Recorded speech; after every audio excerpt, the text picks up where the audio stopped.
سلام علیکم دوستان پادپیچیکا و غیر از پادپیچیکا و هر کسی که در این لحظه نوارای ما رو تماشا میکنه. امیدوار هستم که سربلند و صحتمند و خانه آباد هسته و من هم برای یک و یک شما همین آرزو را دارم.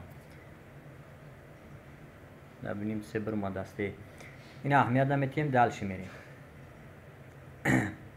خب امروز گپ میزنیم درباره یک از خصلت های مادرها.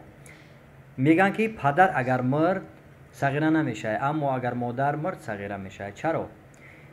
چون که وقتی که مادر به شوهر میمونه، یعنی که شوهر میبره پدر میبره، مادر به هیچ وجه فرزندو را بخوری نمیده، خودش خور میکنه و فرزندوش خور نمیکنه.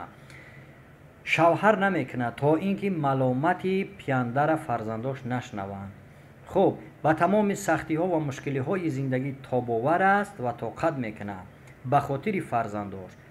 خب از این گذشته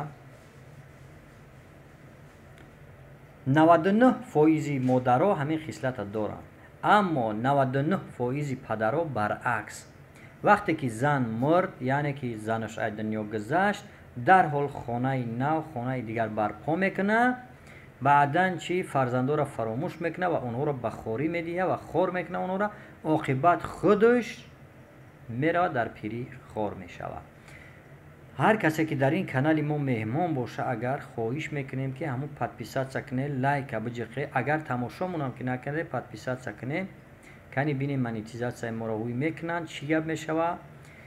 خب خداوند یگان کس به مادر به پدر نکنه، یگان کس به زن نکنه، یگان کس به شوهر نکنه.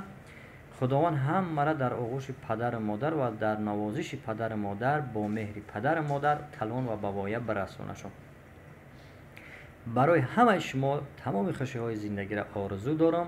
بزن پادپیسات سکل، لایک بزن. خداوند نگهدار تو باشه.